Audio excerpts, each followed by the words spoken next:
बऱ्याच जणांना आपल्या आवडीचा नंबर आपल्या गाडीला हवा असं वाटत असतं, परंतु ते करण्यासाठी तुम्हाला आरटीओ ऑफिसच्या चक्रा माराव्या लागतात. परंतु आता तुम्ही घर बसल्या तुमच्या आवडीचा गाडी नंबर मिळवू शकता. तर ते कसं करायचं? हे जर का तुम्हाला जाणून घ्यायचं असेल तर या व्हिडिओला शेवटपर्यंत पहा आणि चॅनलला सबस्क्राईब करायला विसरू नका.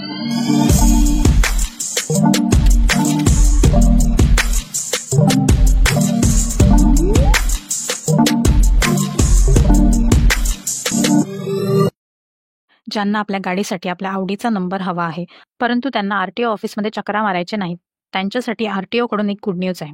25 नोव्हेंबरपासून ही सेवा आता ऑनलाईन उपलब्ध करण्यात आलेली आहे. सोप्या स्टेप्समध्ये तुम्ही तुमच्या आवडीचा वाहन क्रमांक आरक्षित करू शकता. परंतु बऱ्याच जणांच्या मनात असा प्रश्न असेल की जो नंबर मला पाहिजे तोच नंबर जर अजून दुसऱ्या कोणाला तरी पाहिजे असेल तर त्याने सुद्धा सेम नंबरसाठीच अप्लाय केलं असेल तर या प्रश्नाचं उत्तर सुद्धा तुम्हाला या व्हिडिओमध्ये मिळणार आहे.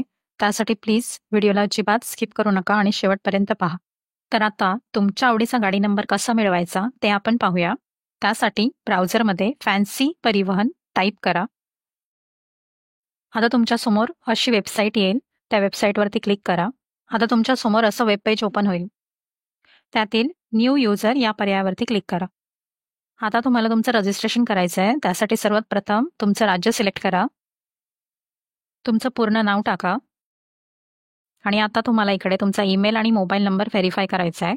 त्यासाठी इथे ईमेल आय डी एंटर करा आणि व्हेरीफाय ईमेल ह्या पर्यायावरती क्लिक करा. आता तुमच्या ईमेल आय डीवर एक OTP आला असेल, तो कॉपी करा आणि इथे एंटर करा आणि सबमिट या पर्यायावरती क्लिक करा. आता आपला ईमेल आय डी जो आहे तो व्हेरीफाय झालेला आहे. तर आता तुमच्या आधार नंबरला जो मोबाईल नंबर लिंक आहे तो मोबाईल नंबर इथे एंटर करा आणि व्हेरीफाय मोबाईल या पर्यायावरती क्लिक करा. आता तुमच्या मोबाईल नंबरवरती एक OTP आला असेल, तो OTP इथे टाका आणि व्हेरीफाय मोबाईल या पर्यायावरती क्लिक करा. आता आपला मोबाईल नंबर सुद्धा व्हेरीफाय झालेला आहे. तर आता तुम्हाला इकडे जो व्हेरिफिकेशन कोड दिलेला आहे तो इथे टाकायचा आहे आणि साइन अप पर्यायावरती क्लिक करायचं आहे. तर आता तुमचं सक्सेसफुली रजिस्ट्रेशन झालेलं आहे आणि तुमचा जो युजर आय डी आहे आणि पासवर्ड आहे तो तुमच्या मोबाईल नंबरवरती आणि तुमच्या मेल आय डीवरती पाठवलेला आहे. तर तो आय डी आणि पासवर्ड वापरूनच आपल्याला लॉग इन करायचं आहे. तर आता ओके बटनावरती क्लिक करा आणि ते कोपऱ्यात साइन इन नावाचा ऑप्शन आहे, तिथे क्लिक करा. जो तुमचा ईमेल आय डी आहे तोच तुमचा युजर आय डी असणार आहे. आपल्याला फक्त इथून पासवर्ड जो आहे तो कॉपी करायचा आहे आणि युजर आय डी आणि कॉपी केलेला पासवर्ड टाकून लॉग इन करून घ्यायचं आहे.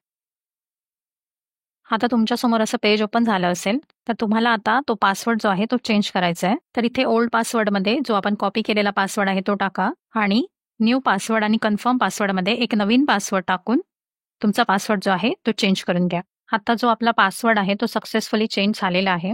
तर आता आपल्याला गो टू होम पेज या पर्यायावरती क्लिक करायचं आहे. आता तुम्हाला तुमचा युजर आय डी म्हणजेच तुमचा ईमेल आय डी आणि नवीन क्रिएट केलेला पासवर्ड टाकायचा आहे आणि लॉग इन करून घ्यायचं आहे. आता तुमच्या रजिस्टर्ड मोबाईल नंबरवरती एक OTP आला असेल, तो OTP इथे एंटर करा आणि सबमिट या पर्यायावरती क्लिक करा. तर तुमच्यासमोर असं पेज ओपन होईल. या गाईडलाईन्स आहेत ज्या तुम्हाला फॅन्सी नंबर बुक करण्यासाठी उपयोगी पडणार आहेत. तर इथे वाहनांसाठी 7 कॅटेगरीज दिलेल्या आहेत. तुम्ही त्या 7 कॅटेगरीजसाठी नंबर बुक करू शकता. तसेच इथे तुम्हाला अजून पण माहिती दिलेली आहे, जशी की तुम्हाला कोणता डेटा एंटर करायचा आहे, काय काय करायचं आहे. तर ही माहिती एकदा वाचून घ्या. त्यानंतर तुम्हाला नंबर सिलेक्शन या टॅबवरती क्लिक करायचं आहे. आता तुम्हाला इकडे तुमचा आरटीओ सिलेक्ट करायचा आहे. त्यानंतर वाहनाचा प्रकार म्हणजेच कमर्शियल व्हेकल आहे की प्रायव्हेट व्हेकल आहे ते तुम्हाला सिलेक्ट करायचं आहे. म्हणजेच 2 व्हीलर आहे, 3 व्हीलर आहे की 4 व्हीलर आहे ते सिलेक्ट करायचं आहे. आणि तर इथे तुम्हाला 2 ऑप्शन आहेत, सेम कॅटेगरी सिरीज आणि कॉस्ट कॅटेगरी सिरीज. जर तुम्ही क्रॉस कॅटेगरी सिरीज किंवा ॲडव्हान्स सिरीज सिलेक्ट केलात तर तुम्हाला जी मेन प्राईज असेल त्याच्या 3 पट जास्त प्राईज तुम्हाला पे करावी लागणार आहे. त्यामुळे आपण इकडे सेम कॅटेगरी सिरीज चूज करणार आहोत. आणि आता इकडे तुम्हाला व्हेकल सिरीज सिलेक्ट करायची आहे. तर ती तुम्हाला MH07 AU दाखवत आहे, ती सिलेक्ट करायची आहे. आता तुम्हाला इथे एक चार्ट ओपन झालेला आहे. इथे तुम्हाला जे अवेलेबल नंबर्स आहेत ते आहेत, त्यांची प्राईस किती आहे ती आहे. तर इथून तुम्ही तुमच्या आवडीचा नंबर सिलेक्ट करू शकता. तसेच तुम्ही रजिस्ट्रेशन नंबर स्टेटस या पर्यायावरती क्लिक केल्यावर जे ऑलरेडी बुक नंबर आहेत ते तुम्हाला इथे दिसणार आहेत. तर आपण आपल्याला जो नंबर पाहिजे तो आपण सिलेक्ट केलेला आहे आणि त्यानंतर कंटिन्यू टू रजिस्टर या पर्यायावरती तुम्हाला क्लिक करायचं आहे. त्यानंतर पुन्हा तुम्हाला इकडे रजिस्ट्रेशनचा ऑप्शन आलेला आहे, म्हणजे नंबर रजिस्ट्रेशनसाठी. तर तुमच्याकडे 2 पर्याय आहेत. एक तर तुम्ही आधार ऑथेंटिकेशनने करू शकता किंवा OTPने करू शकता. तर मी इथे आधार ऑथेंटिकेशन सिलेक्ट करते. त्यानंतर इथे तुम्हाला तुमचा आधार नंबर टाकायचा आहे आणि सबमिट या पर्यायावरती क्लिक करायचं आहे. आता तुमच्या रजिस्टर्ड मोबाईल नंबरवरती एक OTP आला असेल. तो OTP इथे टाका आणि खाली एक चेकबॉक्स आहे. तो चेकबॉक्स ऑन करा आणि सबमिट या पर्यायावरती क्लिक करा. आता तुमच्या सर्व डिटेल्स इथे आलेले आहेत. तर तुम्हाला इथे आता तुमचा ॲड्रेस प्रूफ द्यायचा आहे. तर त्यासाठी इकडे बरेच ऑप्शन आहेत. तुम्ही तुमची salary slip, post office, bank passbook किंवा वोटर ID कार्ड कोणतं पण डॉक्युमेंट देऊ शकता. मी इथे आधार कार्ड चूज करते. तर तुम्हाला इकडे आधार कार्डचा किंवा जे तुम्ही document as a address proof देणार आहात त्या डॉक्युमेंटचा तुम्हाला इकडे नंबर टाकायचा आहे आणि त्यानंतर एक डिक्लेरेशन आहे. तर त्या डिक्लेरेशनचा चेकबॉक्स ऑन करून सबमिट या बटनावरती क्लिक करायचं आहे. आता तुमच्यासमोर असं एक पेमेंटचं पेज ओपन झालेलं आहे.